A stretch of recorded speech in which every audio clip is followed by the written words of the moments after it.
Welcome, this is MCG Tech with an under $100 full AMD budget gaming PC build. Before we get into the video, I just want to explain that I built this computer because I received several components in a bundle, so I wouldn't recommend building this exact computer. That being said, it performed quite well, so let's get back to it. For my motherboard, I am using an HP AM2 Plus board.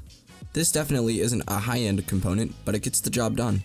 Sadly, the dual slots do limit the potential of this computer in the future, but for now, 2 slots should be fine. The board also did come with an aluminum cooler and a CPU. The AMD Athlon X2 215 is a pretty old CPU, sporting 2 cores and 2 threads, so hopefully it doesn't bottleneck this computer too hard.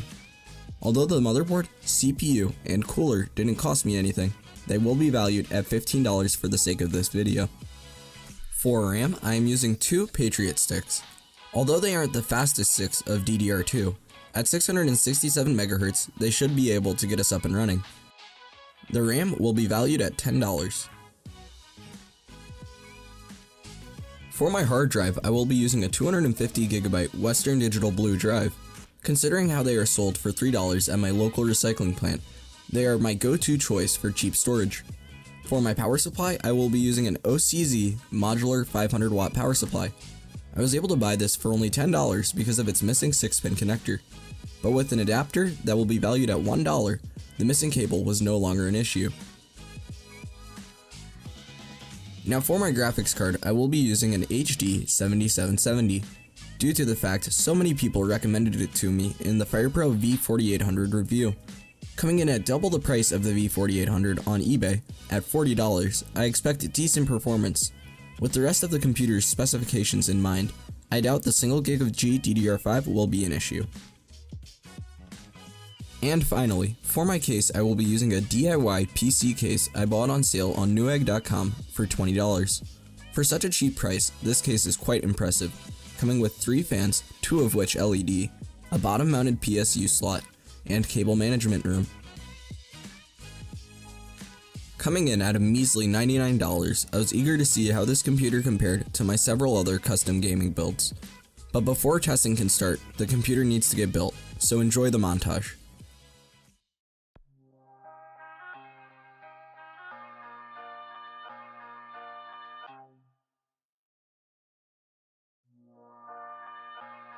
Ladies and gentlemen, can I please have your attention? I've just been handed an urgent and horrifying news story, and I need all of you to stop what you're doing and listen.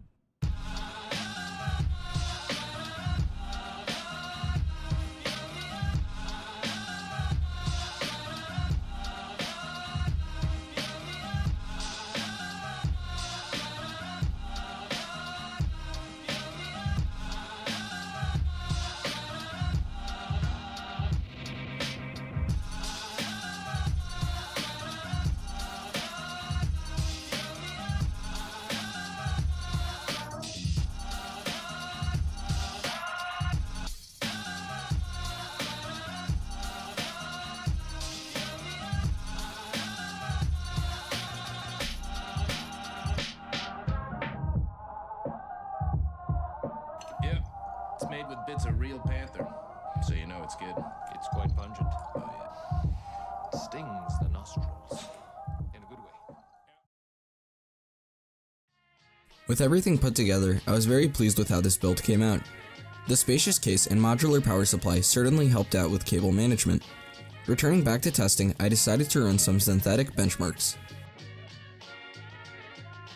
The synthetics I will be using to test this computer's performance include Cinebench and Geekbench. Starting with the CPU side of things, the Athlon received 118 CB in Cinebench and 1610 single-core, 2812 multi-core in Geekbench. These results were uninspiring, to put it lightly. At least on the GPU side of things, the HD 7770 stepped up. In Cinebench, it received 39.83 FPS, and in Geekbench, it scored 47,419. With synthetics out of the way, I began testing games. Starting with Counter-Strike Global Offense, this computer held up very well. By maintaining an above 60 FPS average at 1080p settings, it really surprised me. Moving on to Team Fortress 2, the computer continued to do well. Although it did struggle a bit more when compared to how it ran CSGO, it was still able to play TF2 decently, even at high settings. For some reason, this computer really struggled with insurgency, evident in the consistent 18 or 19 FPS minimums. Even at low settings, I would not consider insurgency playable or enjoyable. Maybe by turning the resolution down to below 1080p, we may find some playable results. One game that did run very well was Warface. Running smoothly all the way up to high settings, this computer really impressed me. The consistently high minimums really contributed to the fluidity of the gameplay. And finally, I tested Fortnight. Even though I would consider this game playable up to medium settings, I would not call it the most enjoyable experience.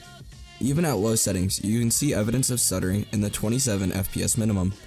One solution may be capping the frame rate to around 50 FPS and playing at low settings, but that still doesn't sound preferable.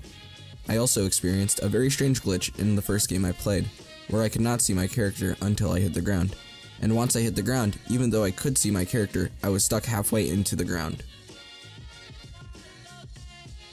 In conclusion, I wasn't really sure what to expect from this computer while I was putting it together. To be honest, I thought the Athlon was going to bottleneck much harder than it ended up doing. I guess the HD 7770 ended up picking up the slack when it came to games. I do plan to make a dedicated review for this card, so stay tuned. Additionally, it doesn't look like the 4 gigs of RAM was much of a problem when it came to gaming, but I'm sure this computer would really feel the burn when it comes to any productivity related task.